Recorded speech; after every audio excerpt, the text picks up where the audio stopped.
Close to 1 billion people across the world are going through mental health issues.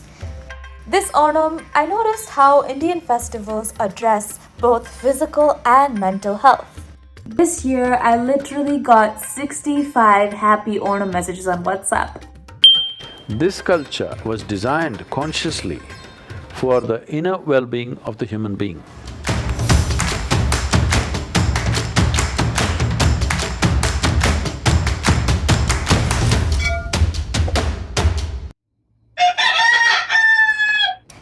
It seemed like just another morning. But if it was just another morning, I wouldn't be making this video. Happy Onam!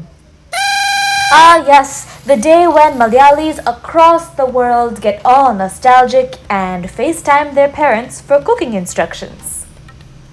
But this year, many of my friends are sorta in the dumps. Close to 1 billion people across the world are going through mental health issues. When I was growing up, mental health wasn't even a thing. And obviously it wasn't a thing in India either because none of our traditional dance expressions include anxiety or depression.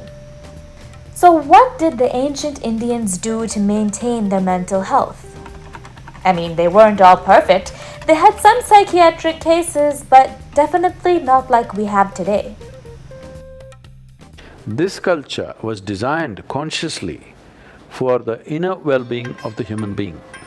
Most cultures on the planet, with small exceptions within that culture, were built with the intention of survival and material well-being. If this is not fixed, you can sit in a palace and be utterly miserable. Affluent cultures in the world are displaying this enormously. A major segment of people are on verge of madness. Every day if they don't pop a pill, they'll go off. Have we all gone bananas?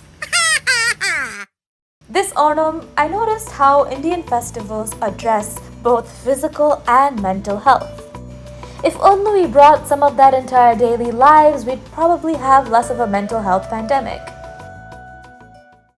Psychology in Ayurveda is called Bhut Vidya.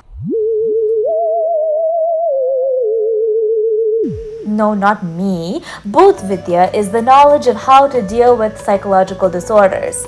Ayurveda largely sees any mental health issue as improper use of the mind and bad lifestyle choices. A bit nervous because I've never deep fried anything. Yeah, anything.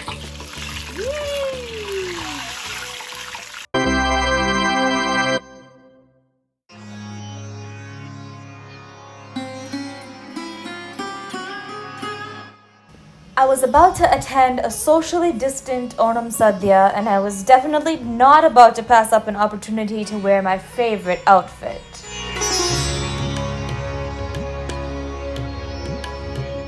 In India, traditionally, they wore silk or cotton, which are organic materials that come from the earth. This is way better to wear on your body than something synthetic because whatever you put onto your body, an element of that gets absorbed and goes into your bloodstream. Your body and mind are so directly related that whatever happens to one, in turn, affects the other. There's also a traditional understanding about wearing an unstitched cloth, because wearing a stitched cloth cuts off the natural flow of energies in the body. If you want to try this for a few days, just try wearing something like maybe a sari or a dress or even a skirt, and then after a few days, try to wear like your normal tight pants. You'll definitely feel a little uncomfortable after all that flowiness.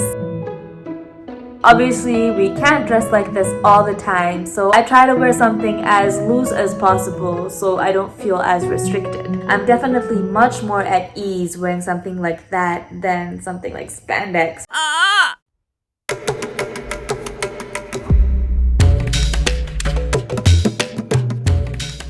In Onam, there's this whole community feeling. This year, I literally got 65 happy Onam messages on WhatsApp.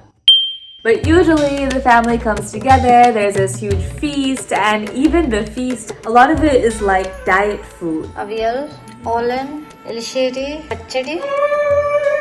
Just vegetables, lentils, really simple spices, highly organic and vegetarian, and often locally produced. It's all put onto a banana leaf. It's all put onto a banana leaf. And when food touches the banana leaf, it releases a certain enzyme or nutrients which helps in digestion and also for your overall health. So keeping a healthy diet and eating it with a sense of celebration every day very easily pushes up your mood. And for people like me, if you don't eat the food with celebration, it's just not gonna taste good.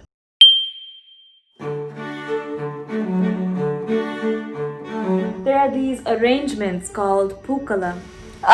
The designs, the scents, the colors. I tried my best to replicate this in my little apartment. Have you ever felt a change in your mood just by wearing different colors? In yoga, colors are used to focus the body and mind in a particular direction. And almost all of our festivals are full of color, like Holi. This is the day people are head to toe in all kinds of color to symbolize that the essence of life is exuberance. And the reason why it's become so serious is because we remember things that we should not, and we imagine things that we should not. Especially if the plants are not able to flower, the human being should assist. Plants are not able to flower because of the drought. You must make it up with your smiles and your joy and your exuberance, because when nature fails, man is supposed to stand up. And stand up we do. Around these flower patterns, women of all ages come together and do a dance called Thiruvathirakali.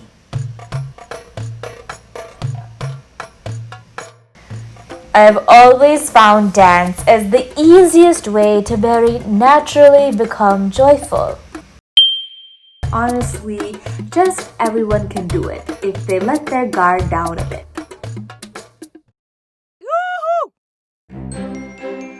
So, mental health is naturally taken care of as part of all our traditional festivals. The fact is, if you do them, they work beautifully for you. They've worked for me. Otherwise, they just live in all their glory in our history books and documentaries. Here's to a happy Onam and coming alive. Before you go, please subscribe to my YouTube channel and give the bell a ring too.